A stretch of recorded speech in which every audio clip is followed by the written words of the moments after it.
New Nextage team, Brett Wisnowski, NMLS number 1312912, mortgage loan officer, Security National Mortgage Company, Mary Miner's future son-in-law, all of these fun things. Coming to you from my home office here in South Austin today. I wanted to give your team specifically a special message before my video starts for this week. As you may know, and of course in the title you'll likely see, today we're going to be talking about mortgage refinancing and what that can do in terms of saving your clients money. But what it can do for you as a real estate agent is open up the opportunity to speak to them about possibly upgrading their primary residence while having the ability, not necessarily the requirement, but the ability to retain their current property as an investment property. Some of your clients, may say, hey, I do want to upgrade, but right now the prices are rising so much. Why would I want to, basically make a lateral move and sell my home? Well, you don't have to sell your home. You can still buy that primary residence, and most people, as long as they qualify conventional first time, they likely have the assets it takes to do a minimum down conventional loan. And as long as it's a legitimate upgrade and it's something that an underwriter would see as an upgrade and actually a move forward, and of course the reasoning behind retaining the current property, if that's where all their equity is, that would still work. So I just wanted to give you this message specifically and offer my help in reaching out to your clients if you would like, your past client database. I know everybody's busy, so of course it's hard to make those past client calls to see if I can find any opportunities for you. Right now is the time to do it. Interest rates are low and our market is extremely hot, so let's take advantage together. Again, Nextage team, I'm here to help you no matter if we work together or not. If it means you just have a question on the weekends, if it means there's something I can do for you in terms of helping you get a client qualified that maybe another lender turned down, or if you just would like someone's expert opinion, please certainly feel free to call, email me. My information's here at the bottom of the screen, and I will certainly be happy to help you. I look forward to it, and I hope you enjoy my video this week.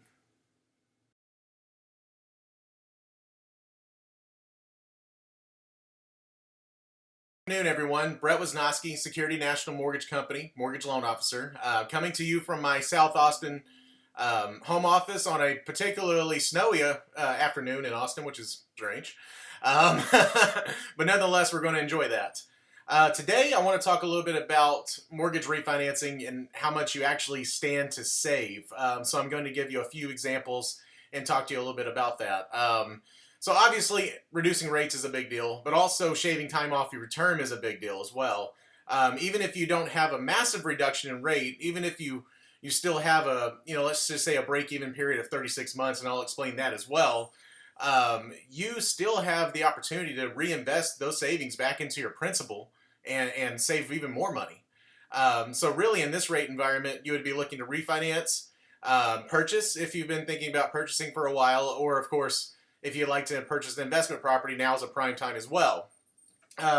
If you're asking yourself if you're a good candidate, just offhand, I would say if you have a primary residence rate of 3.375 or more, or a investment property rate of, let's call it 3.750, so 3 3/4 or more, you're a fantastic candidate. And it never hurts to look at the numbers. I can do that without having to do an application. I can do that from your most recent mortgage statement, and I'll show you how here in just a second. So anyhow, I hope that you enjoy my information on refinancing. And of course, if you have any questions, you can certainly reach out to me. My email is at the bottom. Feel free to ask questions. Feel free to call me if you have any questions. If you think you may be a good refinance candidate, or if you're a real estate agent and you think maybe my clients are a good refinance candidate, then absolutely feel free to reach out and let's talk about that. Hope you enjoy. I created in an Excel spreadsheet. This is an amortization table. I built this for this purpose exactly, or of course just to have handy in case I needed it. So it was a good time investment for me. But what I'm going to use this today for is to show you a cost analysis and basically what I do, but I'm just going to do it in a visual way.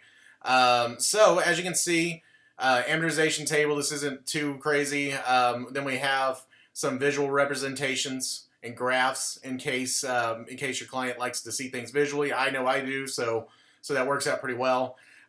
So I went ahead and preset this up. So let's just say your client's house is now worth $335. Maybe they bought it at $300, but You know, of course, a just shy of or just north of 10% appreciation is low for our market, but we're just going to use this number for now. So let's just say we have a house valued at 335, roughly 31.29% loan to value, so you got equity in it. So the loan balance for your client is somewhere around this ballpark: 230, 178.50, 4% interest rate. So what we're going to do, and what I typically do, is I add $3,500 for titles fees, lenders fees, et cetera, onto this loan just to kind of give me a you know, a rough idea of what the new loan might look like. So let's just call it we're talking about a $234,000 loan, but let's just use this first. So first of all, current principal and interest payment is $1,098.91. So we're going to put that here, $1,098.91. And our new principal and interest payment, even if we went up to what did I say before? Yeah, let's just call it $234,000. But we took the interest rate down maybe to a 2.875, which is pretty doable in a 30-year fixed right now for a primary residence. So of course our new payment would be $970.85. So what this means is that your client would save, let's see here, about $128.06 monthly by refinancing. And that's pretty good. So if you take those closing costs that we talked about, $3,500, and then let's just say we wanted to say, hey, how long does this take for me to break even for the cost of doing this loan? And typically I ask my clients, hey, how long do you intend to stay in the home? If it's beyond this break-even period, which this shouldn't be a dollar value, is 27.33 months, so you're a little bit north of 2 years. This one to me makes a lot of sense, just because you're you know, saving $128 monthly. You're only going a little bit up in loan value, but of course you're keeping your MI off. All things really remain constant, other than the fact you're paying less money. But here's where the magic really happens for me, and this is what I always advise my clients to do if they wish. They certainly don't have to. So your now monthly savings of $128.06. So we're going to pop these over here, but first let's look at the total interest of the loan. Total interest is showing $115,505.09. $115,505.09. Excuse my butterfingers. I don't use my Mac very often. And then we're going to go ahead and pop in this $128.06 over here for additional principal. So to be clear, this is taking the savings from the loan and reinvesting it back into the loan as additional principal payment. And what that does is it lowers your total interest. So it's also lowering your effective interest rates. 93,000. Well, wait, hold on. I want to put a negative. 93,742 and 73 cents. And again, I don't use this Mac very often, so don't judge me. So what we're going to do in this case is we're going to take this one, of course, just like we did in the other one. Subtract that. That's going to come out to $21,762.36 in additional interest savings on just this loan. So that doesn't count the interest savings that you would get from the other loan. But what it also does, and here's some magic, sorry for making you dizzy if this does, we also are going to be paying this loan off early. That additional 128.08 adds in to your amortization, and you'll be paying that loan off on month 309. So on top of that, you're cutting off 51 months of your loan, even if you refinance to 30 years. So I get that objection a lot. Hey, Brett, I bought 2 years ago. Okay, well, you're 24 months in. You're still cutting off more time, almost double the time, or actually just north of double. Math is hard today. Just north of double of this time that you've already paid. You're cutting off of the loan by simply just reinvesting your principal and interest savings and paying the same amount you already are. You're just paying yourself. You're saving quite a bit of money there. So I just wanted to show all my clients and everyone how this works. This is typically the cost analysis that I do in order to determine if the refinance actually makes sense. And like I said, I can do this with just a mortgage statement. So feel free to reach out to me if you have any questions regarding this.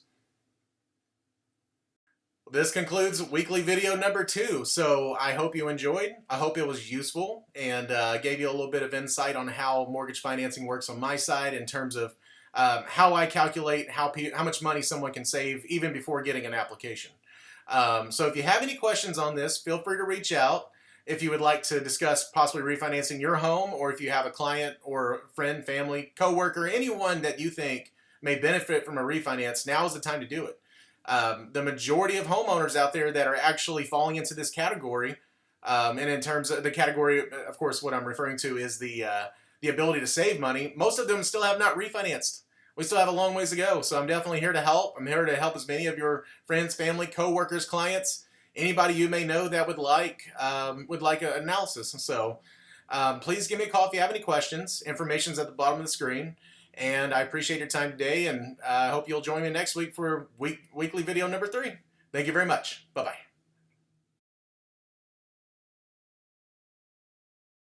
Update on was the mortgage-backed securities market, and I'm basically giving you an update based off last week's video.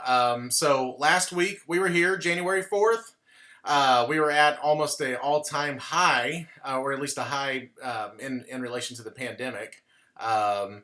Anyhow, so as predicted, there was a correction, as you can see here, and I've also been making it clear to my clients, hey, right now, the market is in short-term turmoil simply because of the Georgia elections and the fact that Wall Street is pricing in a positive thing that Democrats are in the Senate, and also that there's going to be potentially more spending, more stimulus, et cetera, et cetera.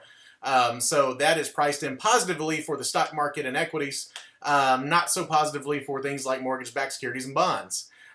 So anyhow, right now, we've lost some ground, quite a bit of ground, as you can see.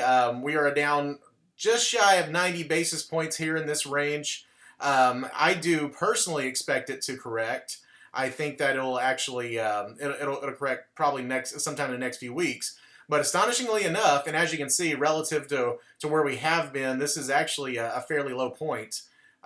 Just because you're looking at one of the lower points since July, minus a couple of anomalies here. But anyhow, astonishingly enough, rates are actually not hurt nearly as badly as I thought they would be at this point. So despite all of this, we're actually doing great rate-wise still. I'm still showing high 2s in a primary residence 30-year refi or purchase. And I was also looking at a couple investment properties this week that were not bad at all. So it's actually quite surprising. Anyhow, I will always, or possibly, it depends on the feedback that you give me, but I may put more of these at the end of my video just to give you an update on where the mortgage-backed securities market is, what rates are doing, so on and so forth. So I hope you enjoyed this video, and look forward to it next week.